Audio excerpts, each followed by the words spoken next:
Hi, good morning, everyone. My name is Bonnie Patricus, and I am the Guardianship Coordinator of the ARC Rockland chapter. It is my pleasure today to introduce Jason Hopper, who is a manager of our staff and development training here at ARC Rockland. Jason comes to us today with a wealth of experience. He is known for his high energy and enthusiastic trainings. Jason will be presenting today on informed decision making and the power of choice. Please, just as a reminder, enter any questions or comments in the chat, and there will also be materials in the chat as well. I want to thank you, Jason, for joining us today. All right, thank you for having me. So good morning, everybody. Welcome. Before we get started, I just want to let you know, in order to get the best experience from this presentation, I'm going to be asking you guys a series of different questions. I do want you to provide answers within the chat so we can have a nice back and forth experience. Okay. All right, so we got a lot to get to, so let's get started. Okay. Now, why are you guys here today? You may be thinking, well, I'm here today because I want to learn about guardianship, or I'm here to support a particular person. And yes, that is exactly why you're here. But what I'm trying to ask here is, why are you here today in terms of why are you present? What has brought you here? And the truth of the matter is, we are all here in this moment right now because of choices that we have made in our lives. We have made some successful choices, and we have made some unsuccessful choices. And we have navigated through life to try to get to where we are right now, which is a level of success that we're trying to achieve, okay? And we've all done this. My question to you is, have individuals been given the same opportunity? And when I ask questions like this, I'm talking about in general. I'm sure there's always somebody that you could think of. But in general, individuals have not necessarily been given those options. They have been given limitations, okay?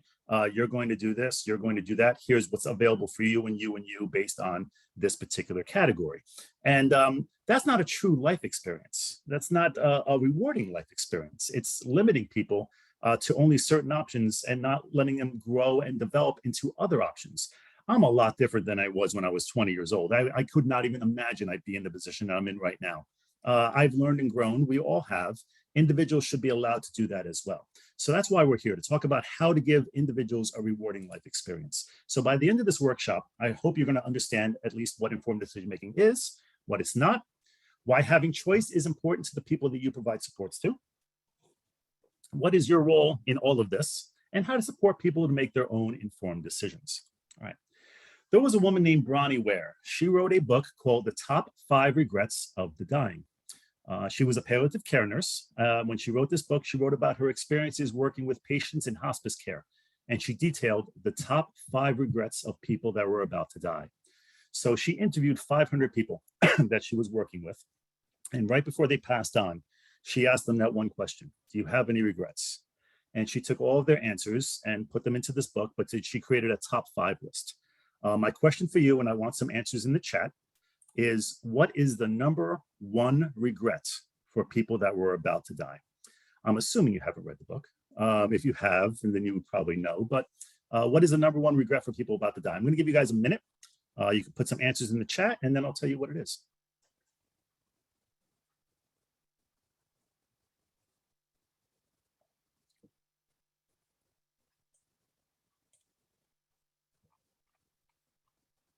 Okay, good, we're getting some answers here. I'm going to go through a couple of these. Let's see if anyone nails it. Some people have come close already, I think.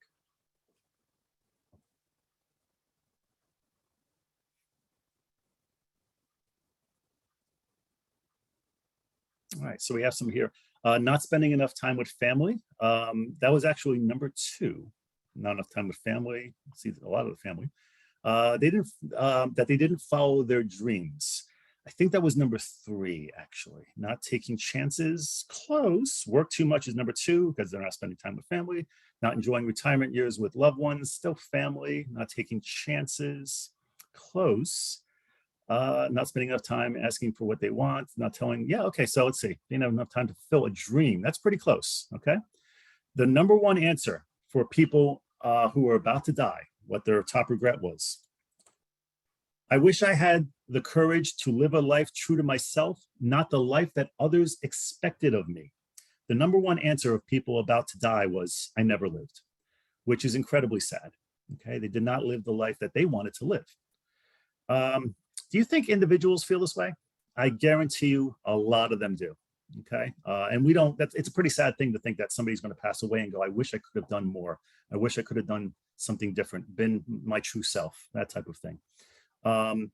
Really, individuals have only been able to make decisions like this and been citizens of this country 32 years. The Americans with Disabilities Act in 1990. That was the start of everything, where an individual was on equal ground with everybody else in this country. That's a small little portion of human history. So it's an exciting time for all of us because, and that's why I'm here to talk to you guys today. Informed decision making has the power to change this, has the power to stop something like this from happening, to give people a rich, rewarding life experience. Now, in order to understand how informed decision making works and how effective it is, I'm going to have to give you guys a little bit of a test here. Okay, so this was given in the chat. You can look at it at the beginning, but it is this next slide that you're going to be seeing here. You're going to see it briefly, so you can take a picture on your phone, or like I said, access it in the chat. Here we go. I'm going to give you guys a scenario here. This is something called Lost at Sea. Now, you have chartered a yacht with 3 friends to take a trip across the Atlantic Ocean. You are accompanied by a skipper and a 2-person crew who know what they're doing. Now, while out in the middle of the ocean, there are engine problems. The skipper and the crew try to fix the engine, and they're caught in an accidental explosion. The crew is gone, the ship is on fire, and it is slowly sinking, and you're in trouble. Your location is unclear, and there is no visible landfall. As you head to the other side of the boat, you grab a 4-person rubber life raft and a butane lighter. On the other side of the boat, you scurry for whatever you can find, and you find 15 items. These items are intact, they're undamaged. So your job for the next 3 minutes is going to be to rank these 15 items. I want the top 5 items amongst these 15. And I want you to rank those top 5. What's the number 1 most important item? What's the number 2 most important item? Just rank 5 of the 15, okay? And here they are. I'm going to give you guys 3 minutes, okay? And we'll start now. So you guys, you don't have to put it in the chat. I'll ask the chat later on. You can certainly just write it down. That's fine. You may be wondering why I'm giving you 3 minutes. I'm giving you 3 minutes because, oh, your boat exploded. It's on fire and it's sinking. You got 3 minutes. That's it. All right. And go.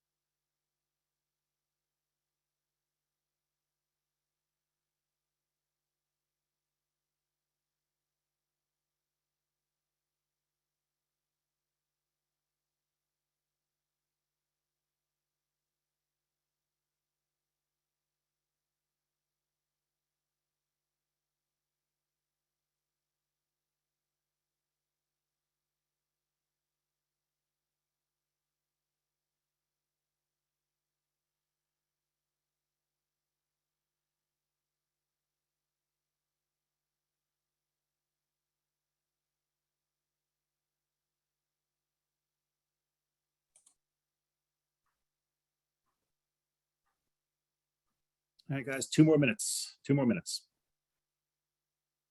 No pressure, Ernie. Just.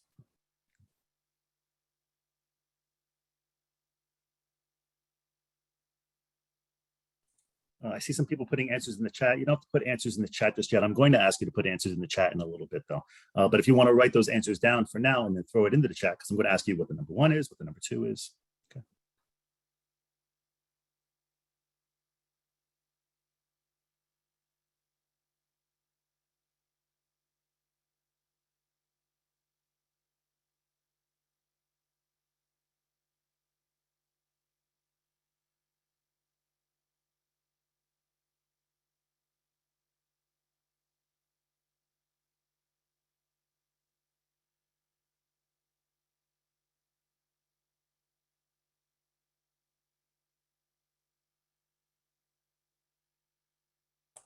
All right, guys, 1 more minute.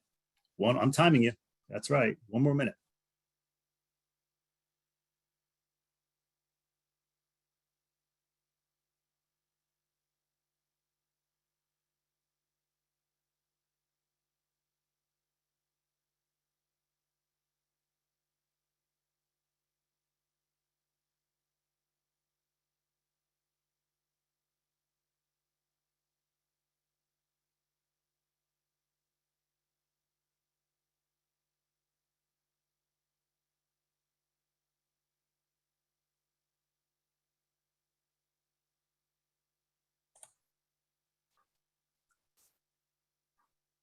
15 seconds, guys, 15.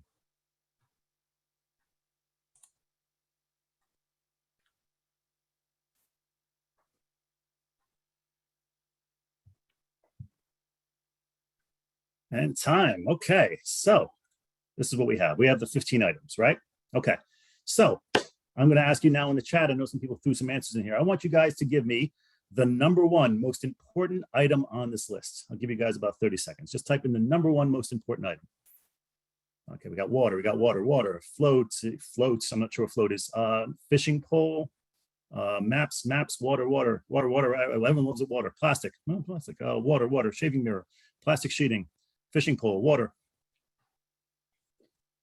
Mosquito netting, those damn mosquitoes in the middle of the Atlantic Ocean, those are bad. You gotta watch out for those mosquitoes. Radio, 25 container water, floating. It's funny when people put floating seat cushion as the number one answer because, you know, it's all about self-preservation. The hell with my friends. Yeah, sure. You know, let's care about me. Got water. Okay. So we got sextant, water. A lot of people saying water. A lot of people saying water. Okay. Only one person that I saw at least put the correct answer. A shaving mirror. Now, shaving mirror. What do I need that for? All right. What's the goal here? Is the goal to live the remaining days of your life in the Atlantic Ocean? No, the goal is rescue. You need to be rescued. And how do you get rescued? You take a mirror and you do that little shaky thing in the sun. And when you do that on an ocean where there's no land, that could be seen on the horizon. So if there's planes looking for you, they will see that from very, very far away. That is the most critical item that you have there. Okay, it is not water. Now, what is the number two most important item? Everybody's going to get this wrong. Everybody's going to get this wrong. Let me see. Type it in the chat. The number two most important item that you have here. So just so we're clear, most people did not do well on that one. I want to see the number two most important item. We got a radio, plastic sheeting, rope, plastic sheeting, nylon rope. So the seat cushion again, self-preservation, shark repellent, a sextant. People love those sextants. All right, rope, radio. Okay, chocolate, chocolate is good. Radio, rum. Oh my God, somebody put it. I can't believe it. A can of oil. Oops, going back here a second. Why a can of oil? Okay. Well, what if there's no sun? All right, if there's no sun, you can't use the mirror for anything. Well, you have to remember a few things. First, you have to have knowledge that oil and water do not mix. Oil sits on top of water. That's the first thing. The second thing you have to remember is that if it's cloudy, you can utilize the water because you want to light it on fire. Now, how do you light it on fire? If you guys were paying attention, you grabbed a 4-person rubber life raft and a butane lighter on your way to the other side of the boat. So when you light that oil that is spilled onto the ocean, you know what you don't see on oceans these days? Smoke and fire. You don't see a lot of those. And when that happens, you know, you'll be seen. So that is critical. All right, I kind of gave away the game there with number 3 by clicking too fast. Let me see if you guys can guess what number 3 is. It's probably what you think it is, just so you know. Let's see how many people get it. All right, just so we're clear, rum is one of the last things. Hey, look, if all else fails and you know you're going to die, I guess go out with a bang, maybe. But yeah, it's not going to help you. No, well, some people, I guess, are putting down their number 3 because they thought that this would be the number 1 answer, obviously. And it's not that. So actually, the number 3 most important item is actually the water. Yeah, you need the water. You need water. There's 4 of you, and you need to have some water. You may be there for a day or 2, right? So you're going to need your water. All right, now, what's number 4? Nobody has said it yet. I think anyone has said this yet. That's bizarre. Number 4. What's the number 4 most important item?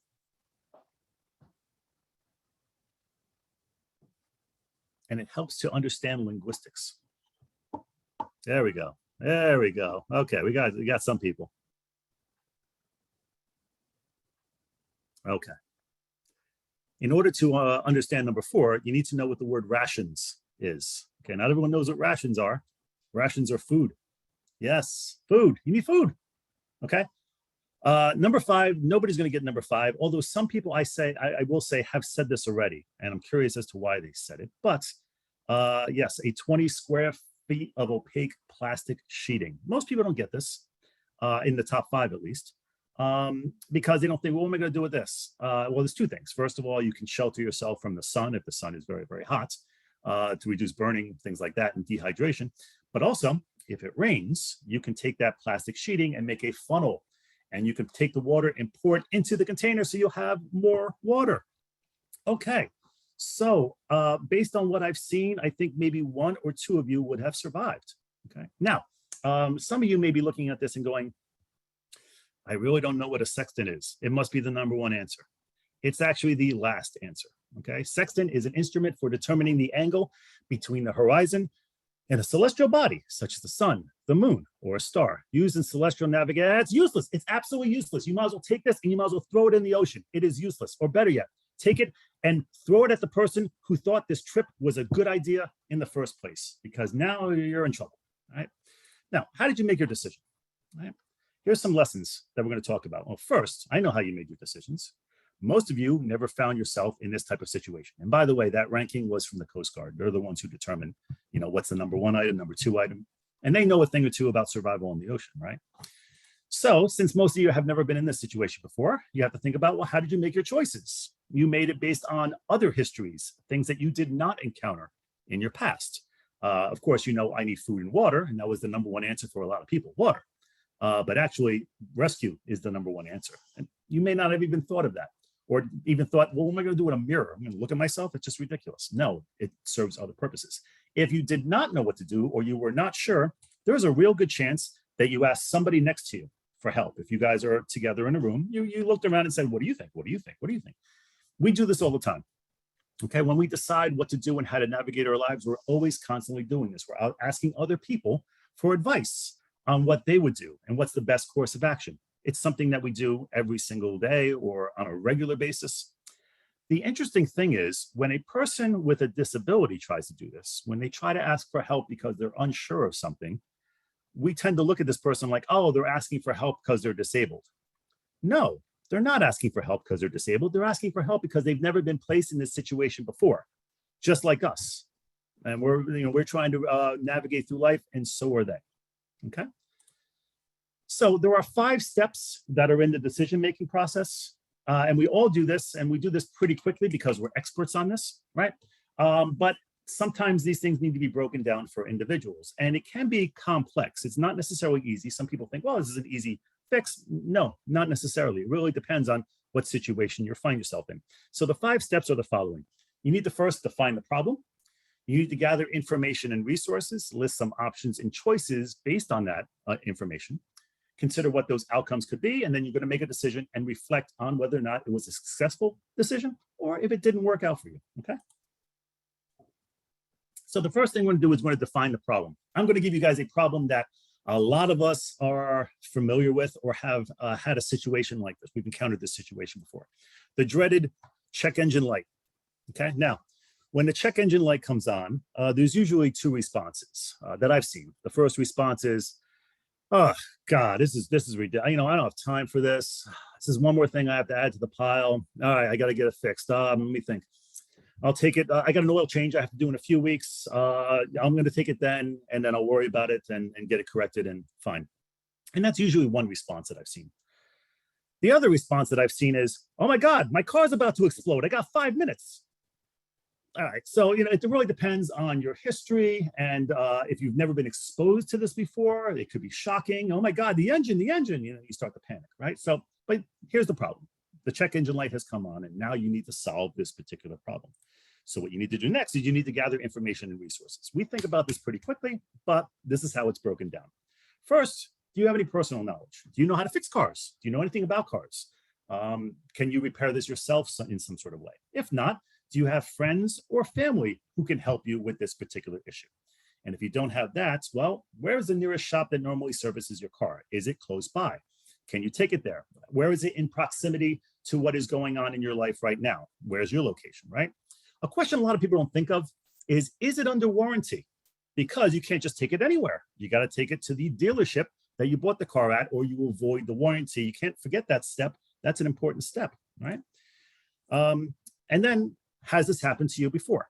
Okay, because if it has, based on success or failure, your response may be similar or different, right?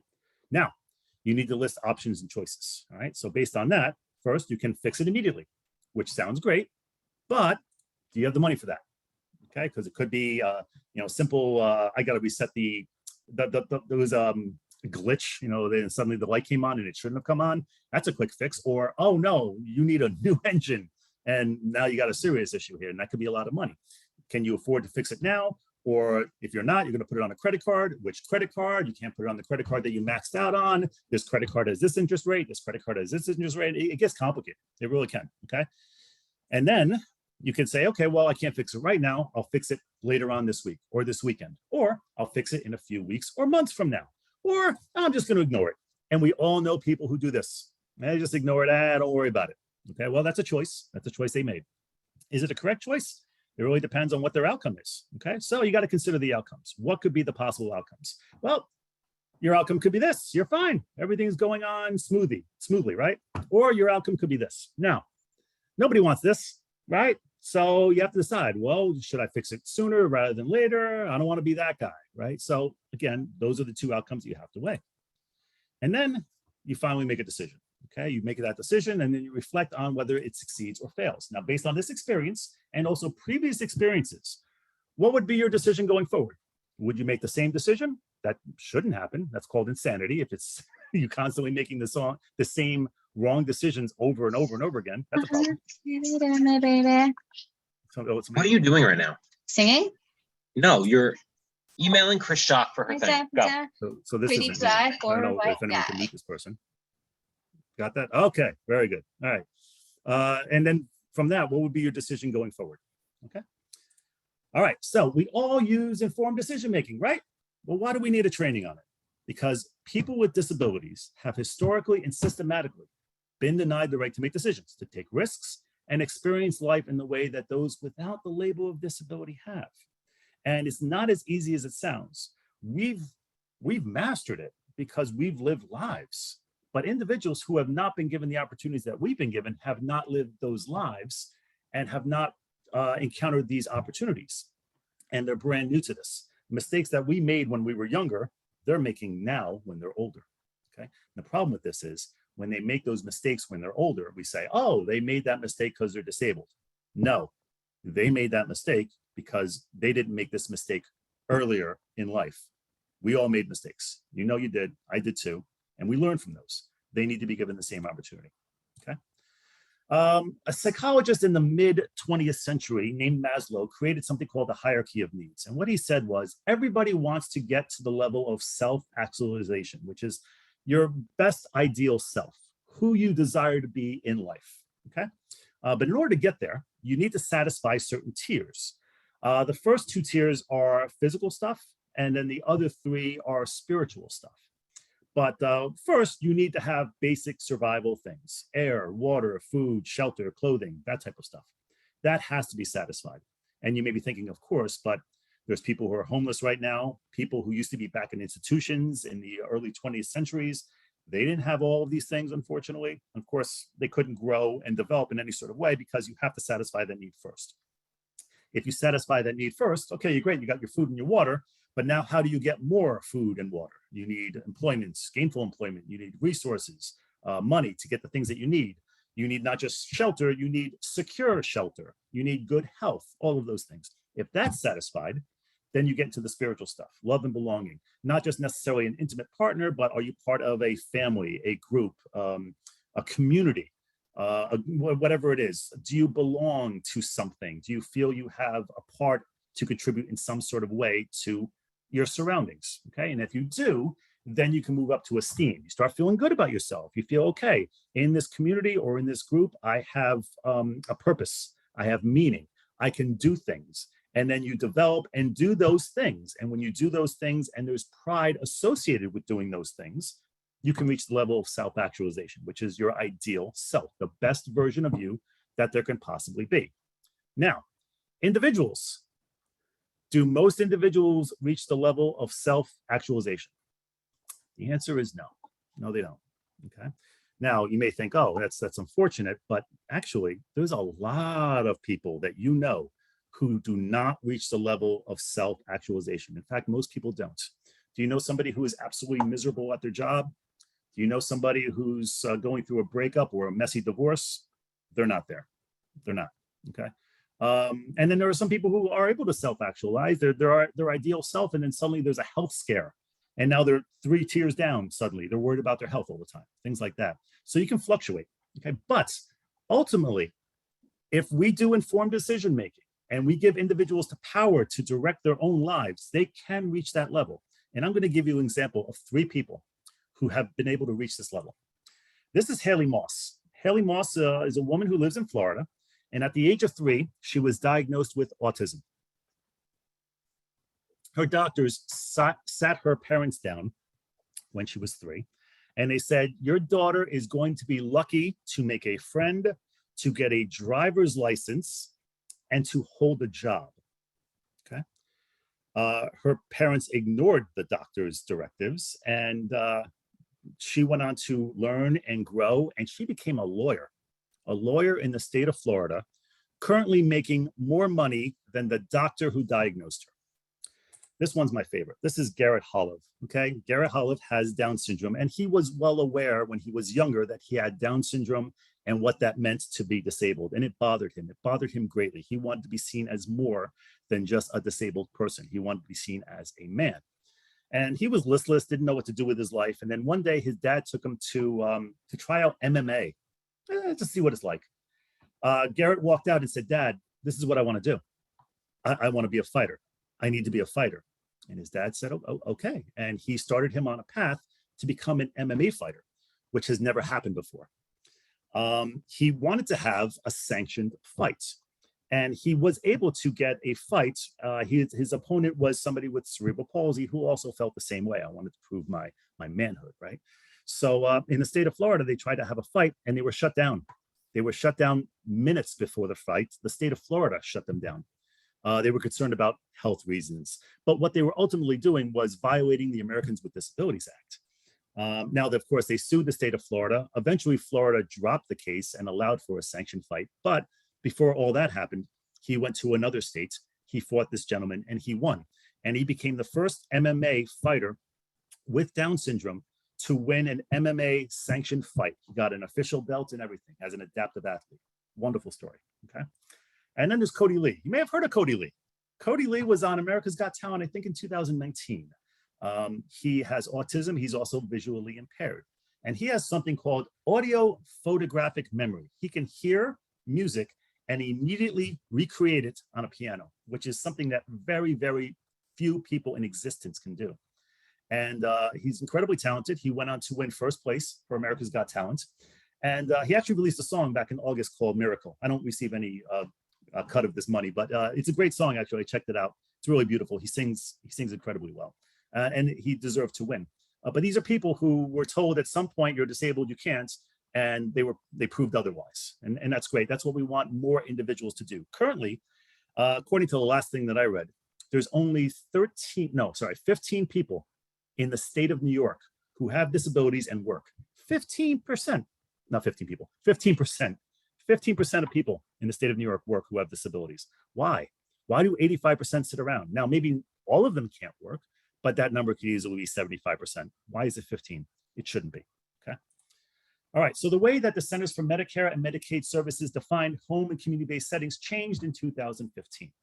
It was no longer defined by what it is not, which is services provided in an institutional or congregate setting. It's defined by personal autonomy and choice. So they have the ability to choose their schedule, what they want to do every single day, what foods they want, what visitors they can have, their daily activities every single day, what their physical environment looks like, and who he or she interacts with, right? So states must ensure that people receive support to make informed choices. A person with a disability needs to be informed and give his or her consent, which is documented in his or her birth-centered plan, to limit or modify his or her right to make choices. So there's big changes in all levels of the service system that have been going on for a couple of years now. But in order to give people the ability to consent and choose and direct their lives, we have to give them as much knowledge as possible, which means if you're more worldly, you can give them more knowledge. If you're not, the person is going to be limited by what you can offer them. And maybe that's not enough, right? So there's a possibility, it depends on who's working with the individuals. It could be, parents making these decisions and knowing what's available versus a system such as or organizations who may have a little bit more resources that can help. But a choice is made from known options ultimately. So the person has to be informed of what the options are. They have to be involved in making a judgment in which the possible actions are identified. All of the possible actions are identified. The possible consequences are also identified. And then there's the chance of a good or bad consequence being weighed. You choose the best option at that time. And then based on that, was it a good decision? The decision is implemented and acted on, and then you decide if it worked or not. The greatest challenge to adult individuals. When I talk about this, and I present this challenge in orientation when I teach the staff who come into our organization, I say to them, what do you think the greatest challenge to adult individuals are? And a lot of them think, well, it's the disability. Now, if somebody has the inability to communicate effectively, yeah, I guess that could be a serious issue. If they have trouble with getting their needs met because of communication, that can lead to frustration and anger. That can certainly be a problem. But for most people outside of that, the disability is not the greatest challenge to the adult individual. Why?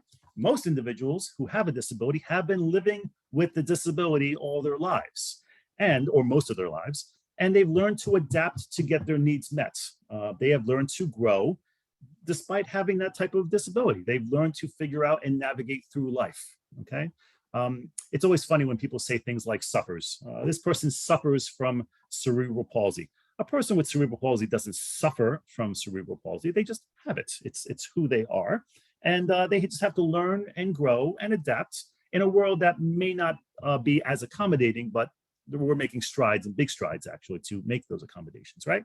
So it's not necessarily the disability that is the greatest challenge. The biggest challenge to a lot of adult individuals is a lack of life experience, okay? They don't know how to navigate life. And here's the reason. So I'm going to go into the details of this, okay? Individuals, first, you need to acknowledge they're going to make mistakes. They have to make mistakes. We've made mistakes, and we've figured out how to overcome those mistakes. And, well, it's interesting. When you succeed at something, you just succeed, and that's it. But when you fail at something, there's like a fork in the road, okay? And you get to that fork in the road, and you have to decide two things. Okay, I'm not good at this. I should drop it and move on. And that's a decision that people make. Great. Then there's other people who go, okay, I'm not good at this, but I want to get good at this. So I need to gain skills to get better at this because this is where I want to go in life. This is what I want to do. And then they make that decision. But individuals have not been given the ability to do that. Maybe they succeeded at something, but if they fail at others, we say, oh, it's because they're disabled, and we stop them from growing.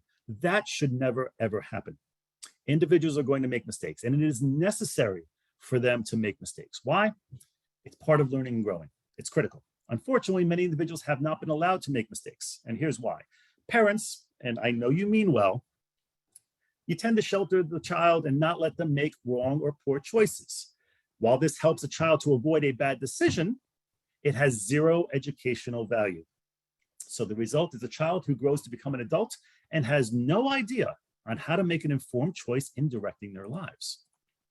And as a result, many individuals will make mistakes as adults that people without IDD would not make. People without IDD have already made many of those mistakes in their youth, and they have been allowed to learn from them. But when an adult with IDD makes a mistake, oh, it's because they're disabled. No, it is not because they're disabled. It is because they've never experienced this before. They've never done, they're doing something now that we did years ago and we screwed up on. And back then it was, oh, they didn't know because they were young or they're kids, and that's all true.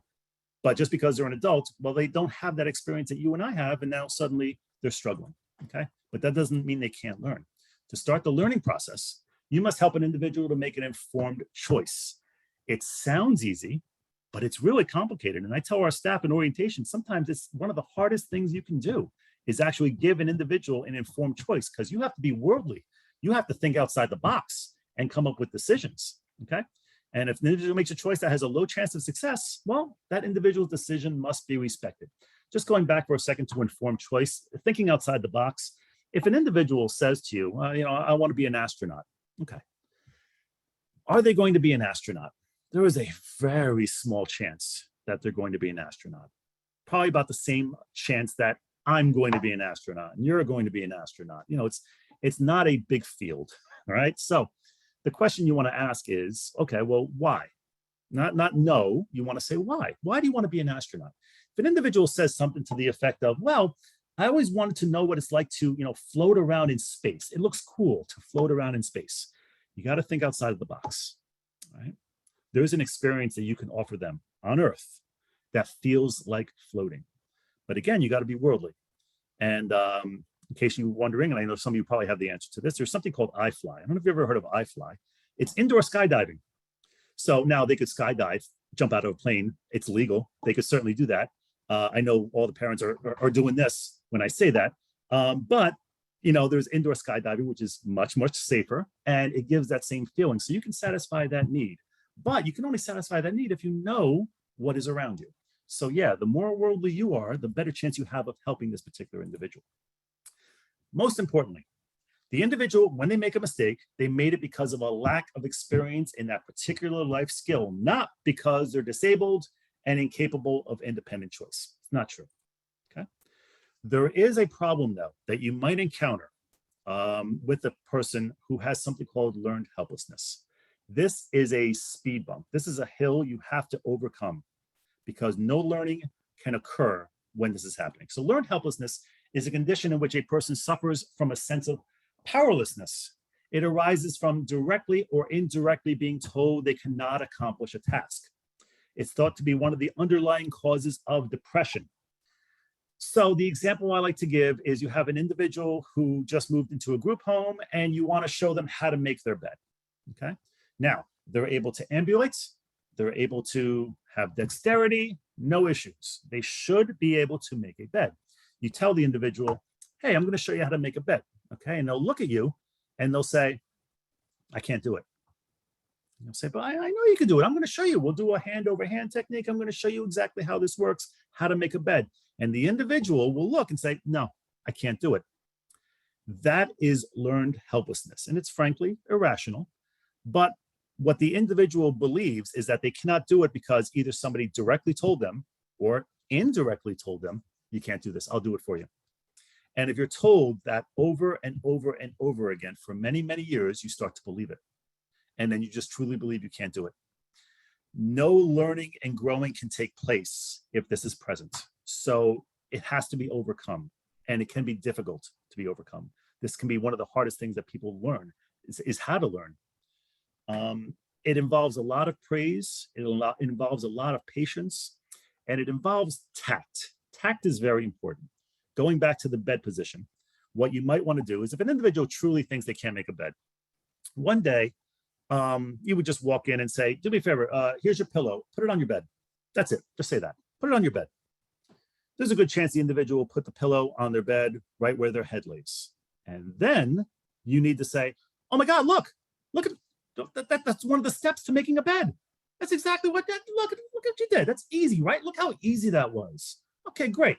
So tell you what, since you did that, you know what? I think you can put sheets on the bed. So we're going to take your sheets, we're going to pull them up, we'll put the blanket on, and then you start from there and you go for the easy things first. The last thing you do when teaching a person how to make their bed, you know the answer. Fitted sheets. Nobody likes fitted sheets. I still have arguments with my wife about fitted sheets. Your corner is not, no, you pull your corner down, all that stuff, right? So don't start with that. If you're going to start with that, you're going to have problems. An individual's going to go, no, I can't do this. Well, guess what? I can't do it very well either, according to my wife. So yeah, these things happen. Start with the easy stuff and praise and praise and praise, and then work your way to the more complicated stuff. But that's important because if you start with the fitted sheet, yeah, this individual is going to struggle. They're going to have problems. They're going to give up. So it's not just the knowledge. It's how you present the knowledge. And you always want to start off with the easy stuff first. Okay. That can help you overcome that roadblock, but it does take time and patience. All right, let's talk about the dignity of risk. I'm going to ask you guys a question in the chat. Okay, here we go. I want you to look at this picture and I want you to tell me a yes or no response. The individual that is in that wheelchair, are they safe? Yes or no? Give me an answer in the chat. Yes or no? Is that person in the wheelchair safe?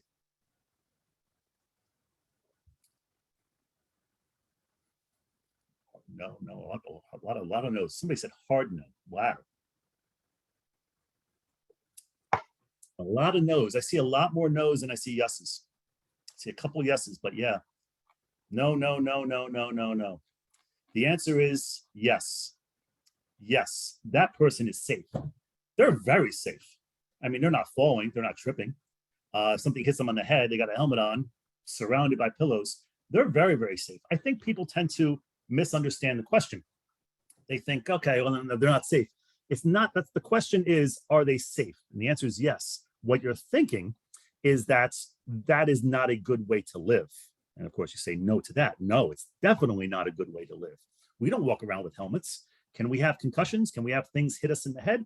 Absolutely. All right. But we don't all walk around with helmets out of fear that I'm going to get hurt one day and I need to protect myself for when that day comes. We don't live our lives like that. Individuals shouldn't live their lives like that either. Yes, this person's very safe, but this is not a good life. We don't want people to live like this. You wouldn't want to live like this either. Okay. So let's talk about fear for a second, because some people think, well, I don't want my son or daughter to do this or to do that because I'm afraid they're going to get hurt. Okay, now we'll get to illegal stuff in a second. But in terms of risk and living a life, there's danger everywhere. We all experience it, okay? Everyone gets into a car that has gallons and gallons of a flammable liquid, and then we take this vehicle and we drive it 55 miles an hour down a road, and on the other side of the road, maybe 4 feet away, is another vehicle with the same amount of fluids, very highly flammable, and they're passing us. That's dangerous, okay? Because if something happens, you can get seriously hurt, but that's life. We can't stop living. So if your fear is guiding you, you're not living, okay? It's not preventing death, it just prevents living. There's people who climb mountains. I think those people are absolutely insane. But if I stop them from doing that, would they have a rewarding life? When they pass on, would they sit there thinking to themselves, I did what I needed to do, or I wish? We don't want people to pass away going, I wish. Garrett Holliv, who's the MMA fighter I just talked about, okay? He can get hurt. He knows he can get hurt. Everybody around him knows he can get hurt. But if we stopped him from doing what he did, he would not live a life, and that we would rob him of the ability to live. And that's truly just, it's a shame when something like that happens. We only have one life, right? So with the dignity of risk, for every endeavor, there is an element of risk, and every opportunity for growth carries with it the potential for failure. And it happens. Individuals do have a right to make an informed choice. And again, if you're worldly, you can provide them with that choice depending on how worldly you are, what you know, okay? We're gonna practice this in a second. You guys are gonna struggle. I know you're gonna struggle. That's why I like presenting these things, because it's not as easy as it sounds.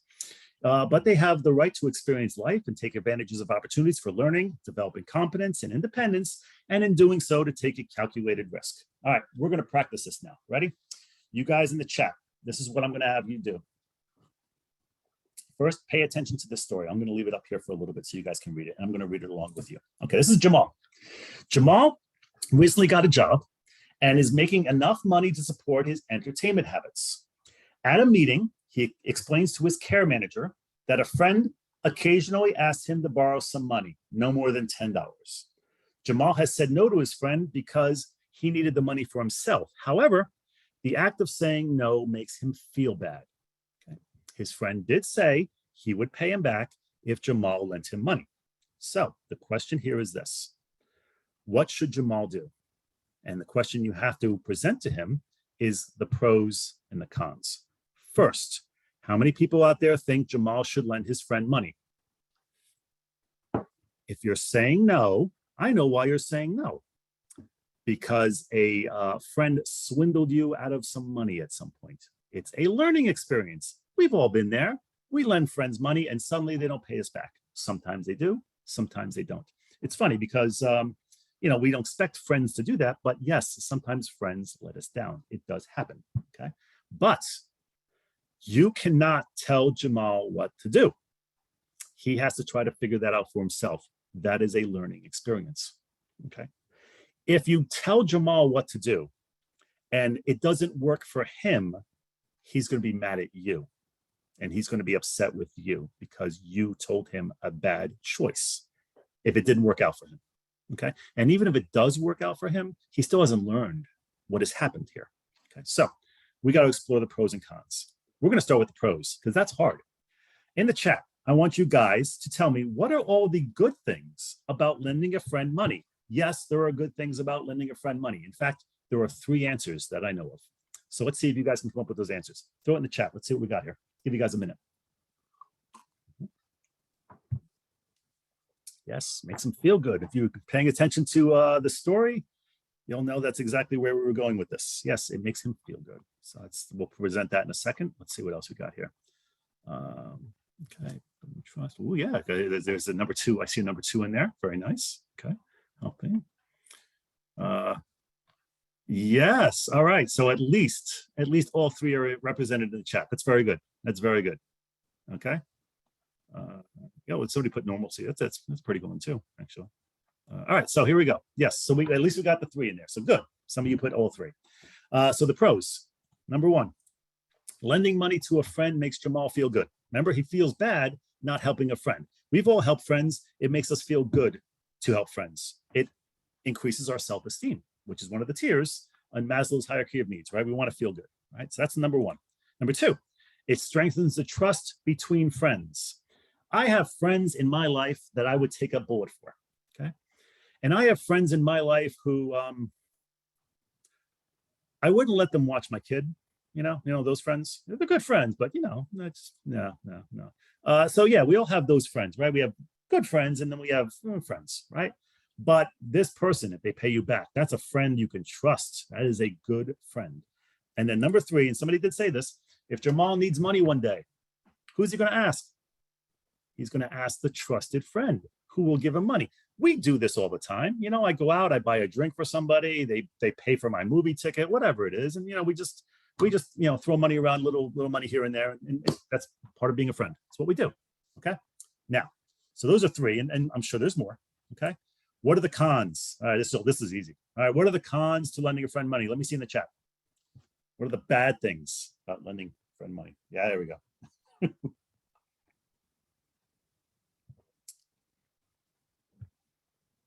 Oh, just so we're clear, if he stops being your friend because you don't want to lend him money, he was never a friend in the first place, I would think. Money, yeah, yep. Okay. Now, let me see, I'm looking for, okay. I don't think I saw it here. Looking. Okay, listen. Okay. Okay, so just so we're clear, I'm not going to talk about this, but I might as well mention it since somebody brought it up here too as well. Exploitation. We're not talking exploitation. $10 is $10.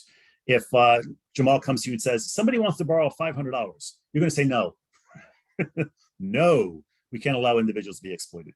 I don't see, oh, there it is. Somebody finally put it here. Yes, okay, so there's 2 cons, all right? Con number 1 is, of course, the obvious one. His friend will not pay him back. Now, this is what you need to encounter. You need to prepare for this. If you tell an individual that, well, they may not pay you back, they're going to look at you confused. Why? Because when we're younger, we sing songs in preschool and in kindergarten and first grade about friendship. And friends are friends to the end. You could always depend on a friend and all those songs, right? We talk about how friends never let you down. That's not true. That's not true. We've all encountered people who we thought were friends and suddenly they're not friends. So if Jamal is confused and says, but he's my friend, I don't understand what do you mean he's not going to pay me? He's my friend. You just need to explain sometimes friends let you down. And you can give examples in your own personal life where a friend has let you down. And it happens. Now, that's not to say that you're forcing him to make a decision. You're just letting him know this is what's happened in my personal life. I have seen it happen to other people, and it can certainly happen to you too as well. And then, yes, I think only one person put this in here. The other con is if he has no money for his entertainment habits, he's not going out. He's not buying what he needs. That's it. We're talking delayed gratification. Now, if he can't go to the movies this weekend, okay, maybe he can go next weekend when he has more money. But if he's going to a show or a baseball game or something like that, well, now he's not going, and especially like a show, it's a one-shot deal. You're not going to get that show back for another, year or 2, depending on what it is, right? So those are the things that you have to talk to him about. So you got these 5, and there could be more, don't get me wrong. But you have the pros, you have the cons, and Jamal needs to decide what to do. You do not want to decide what Jamal should do. He has to make that decision. Is it a tough decision? Yes, we've all been there. It's life. And you have to give him the opportunity to live as well. Do not do this. Please avoid power struggles. What's a power struggle? Okay. If an individual chooses an option that has a low chance for success, don't try to convince them they're wrong. If he says, I'm going to lend a friend money, don't say, no, don't do that. That undoes everything we just talked about. That's ridiculous. Don't do that. Support the individual's decision, but gently discuss the possibility of that option not succeeding and present examples of negative outcomes. Okay, well, you can do this, but just so you know, if he doesn't pay you back, these are the consequences. Okay. And also, if he chooses, this person chooses an option that may not succeed, you may want to suggest the benefit of a backup plan. That backup plan could be delayed gratification, getting that item if they want an item later on. Yeah, the one thing that can never, ever, ever be a backup plan is mom and dad. No, mom and dad should never be the backup plan. Okay, because if the individual rings up mom and dad, Mom, I need some money, and then mom and dad give them money, the individual has learned nothing. They've been rescued. And we all know people in life who constantly are rescued by their mom and their dad, and it's sad. It's very sad. Okay, those people, keep making mistakes, and they're constantly rescued. That shouldn't be. Okay, so the backup plan can never be mom and dad. Now, if the person understands that there's a low probability of success and health and safety is not a factor, well, then that decision should be respected. Okay, and then we go forward with it. All right. Now, I'm bringing this up now because I'm sure a couple slides ago, people were like, wait a minute. You mean to tell me my son and daughter can do X, Y, Z? No, illegal stuff is still off the table, as it always would be, okay? So individuals should be educated on what risks they can take and what options are absolutely off limits, all right? So all choices that involve illegal activity should be discussed, but an emphasis must be placed on why the individual should not engage in such activities.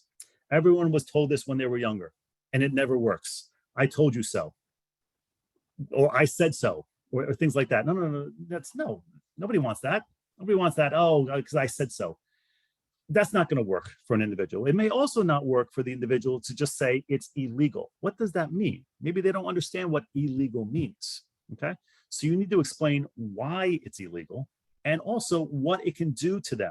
So it's not enough to say because it's illegal. State why it's illegal, what it can do. Breaking the law, like not wearing a seatbelt. You're breaking the law if you're not wearing a seatbelt. Now you may be thinking, well, so what? What's illegal?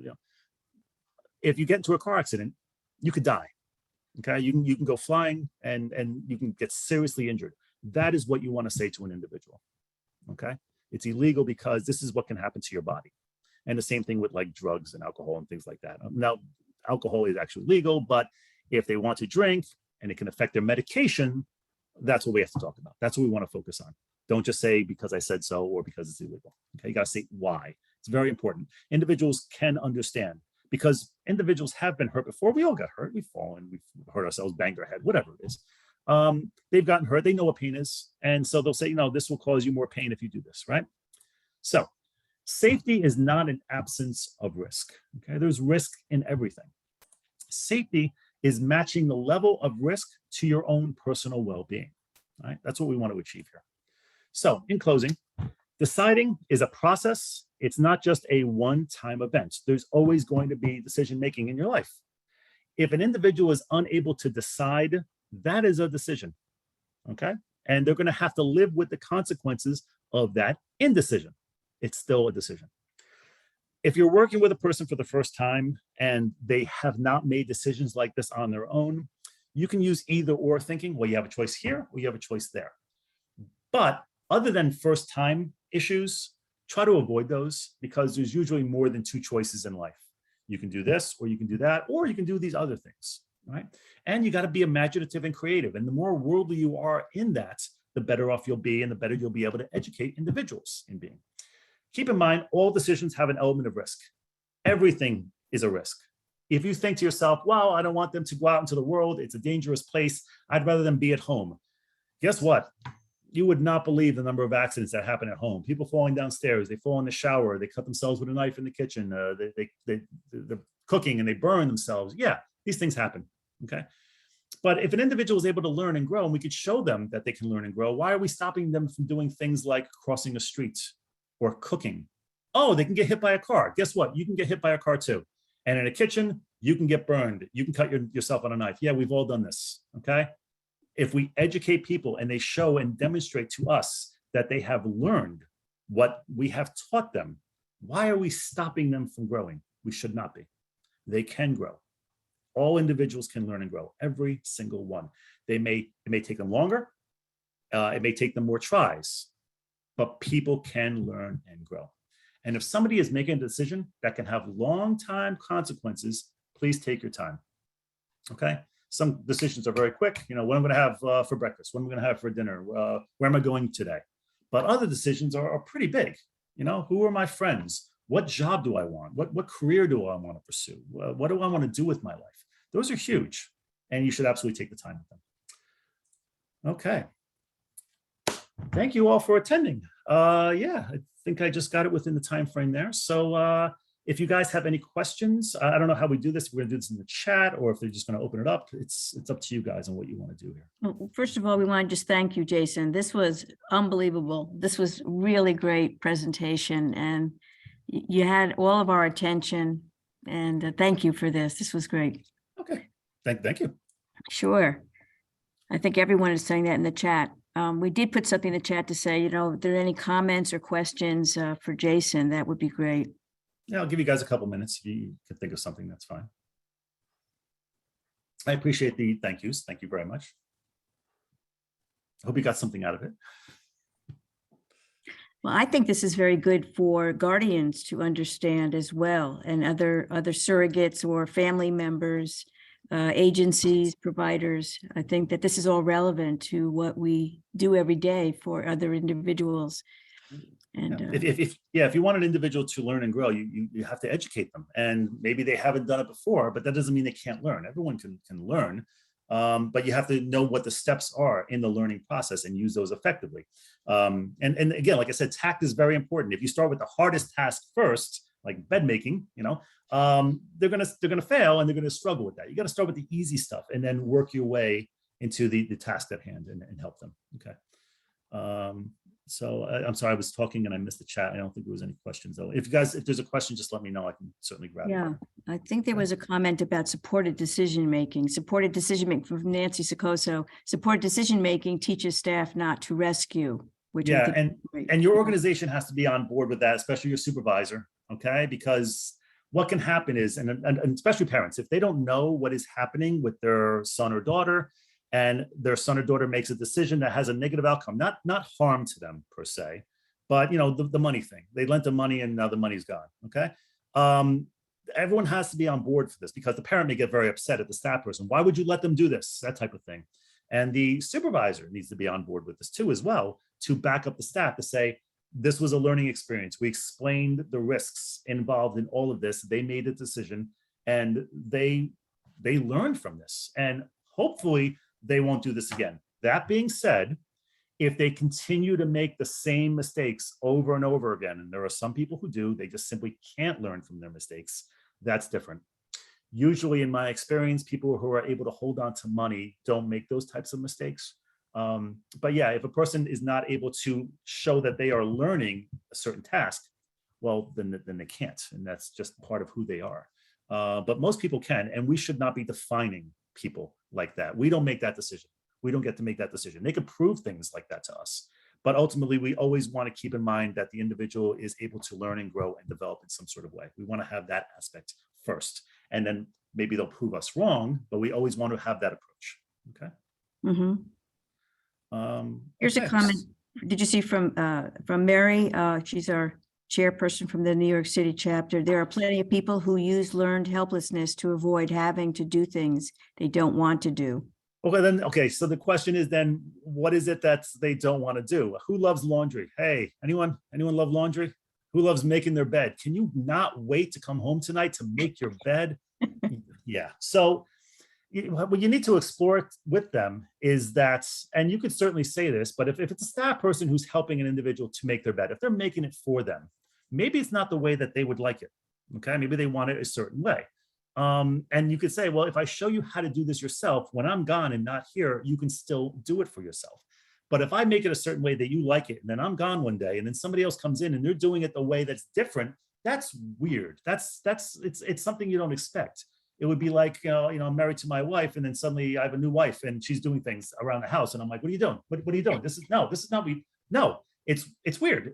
So the more control that you can have over your life, and you want to emphasize this, you're giving the individual control to do things for themselves. That's why you want to show them this, so that when you're not there, they can still do things to their liking.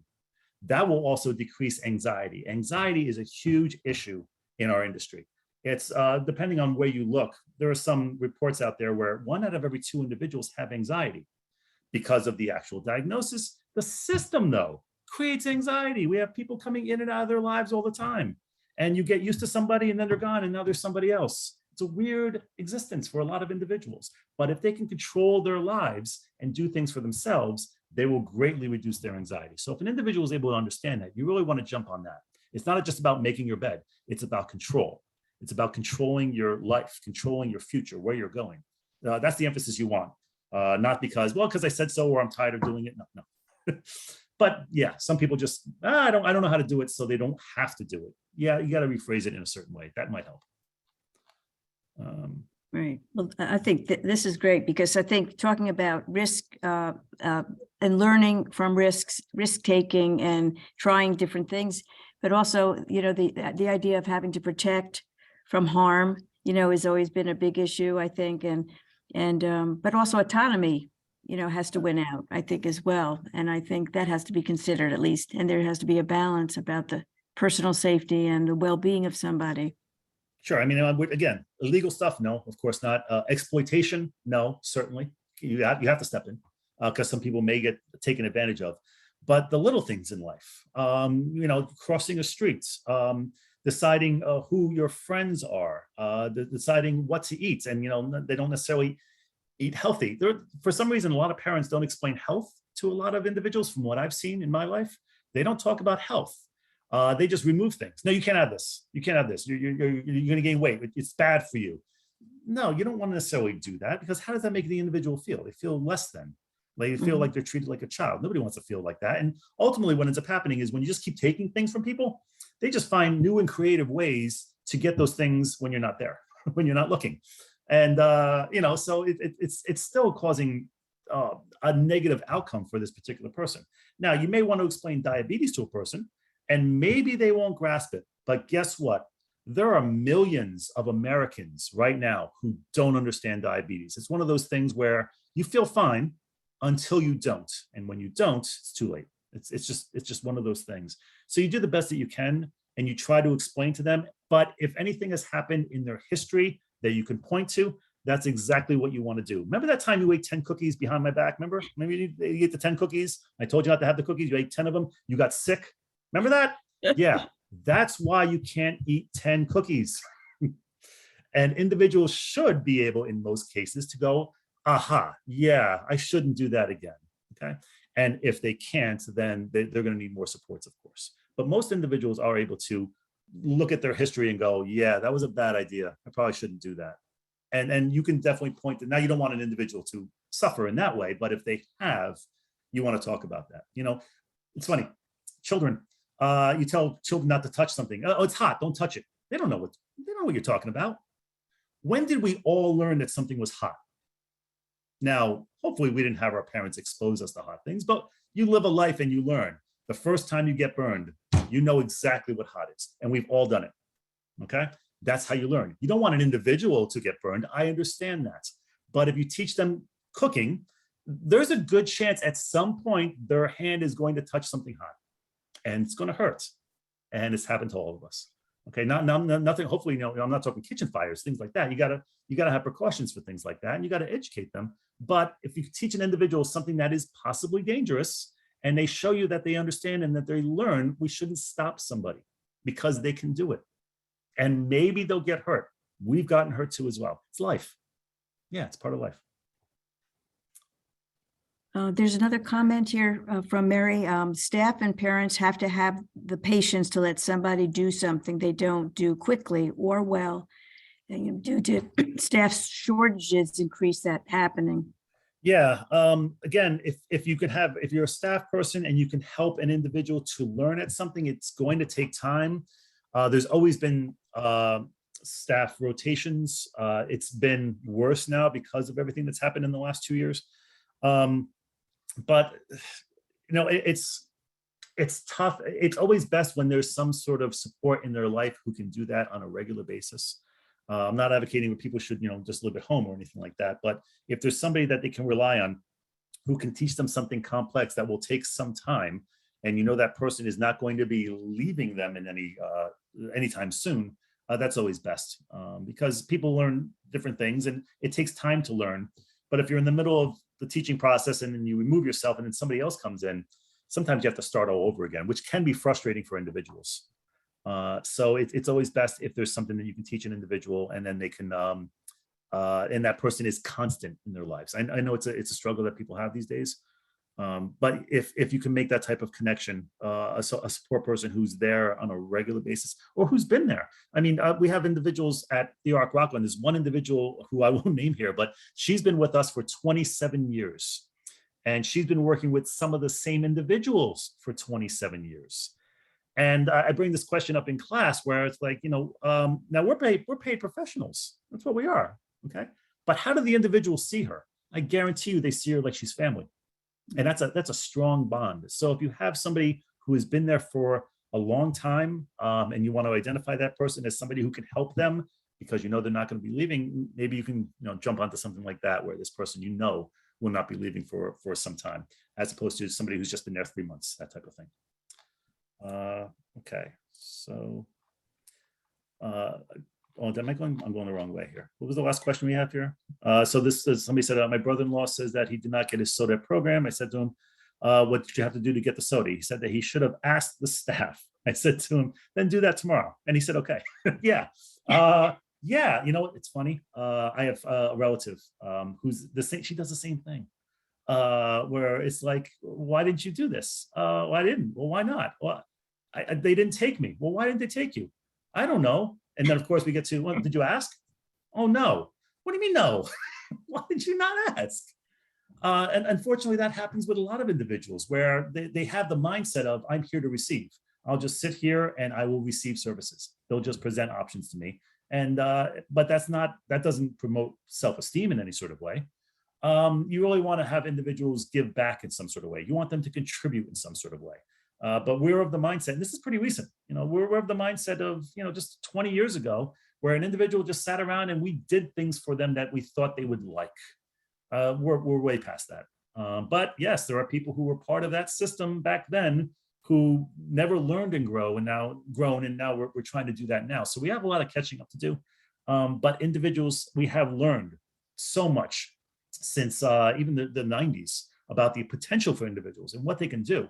I gave you 3 examples, but there are so many. I have a list of examples, and I send out at my job, Bonnie will advocate for this too, that I send out these inspirations of the month, where I talk about people who own businesses, people with disabilities who own businesses, and do things for themselves, do incredible things for themselves. Those 3 are just examples, but I have so many more. People who own restaurants, people who own their own socks distributor in the state of New York. We have somebody who does that, internet stuff. People run their own cafes. I think in Florida there's one. I think it's like a bakery type of thing. It's amazing stuff. It really is. Yeah, there's so many other things now. I think because I think it's the recognition of the employment month, I think in October, but there's been a lot of programs, a lot of TV shows, documentaries on the abilities of people to make a lot of, I mean, it's really a wonderful time right now. But I think that we need to have these more opportunities for people to develop and grow and be out there in the community. Yeah, and there will be more opportunities. It's a slow ball that's rolling, but again, we've only been doing this 32 years. Really, that's in human history. That's a drop in human history. So this is an exciting time because we're going forward, and every single generation that passes, individuals will be able to have more and more opportunities than they've ever had before. and they'll be able to live lives, and they'll be able to reach the end of their life and go, yeah, I did everything I was supposed to do. I mattered. I didn't just receive, I gave, I contributed in some sort of way. I inspired people, I taught people. Yeah, that everyone who's about to pass on wants to feel like this all mattered in some sort of way. And unfortunately, for most of human history, individuals have not had that opportunity. It's an exciting time, and yeah, that's why I'm very enthusiastic about teaching people this stuff and letting them know, no, there's some amazing things that people can do, absolutely amazing things. And unfortunately, there's still some people in the medical community who try to restrict people from growing, which is a shame. It shouldn't be. That mindset will change. It's going to take some time. It's not going to happen tomorrow. It's not going to happen next year. It's going to happen generation after generation after generation. 100 years from now, I don't even think we're going to use the word disability. You know, we're just going to say, no, this person just has special needs, or this person contributes like this. We won't even label people. We just won't. That's my hope. Yeah. This is a great time. This is a great way to end the symposium. Very, very inspiring. So thank you for this. If there's no other questions or comments to be shared, I guess we say goodbye to everybody. We'll send an evaluation form in the next few days. We hope that you'll provide us some feedback. Just be constructive when you do. And thank you again for being with us for the last 2 days. We really appreciate it. And thank you, Jason. This was great. Thank you very much. Wonderful. Thank you. Thank you, everybody. Have a great Bye-bye day. now. Thank you.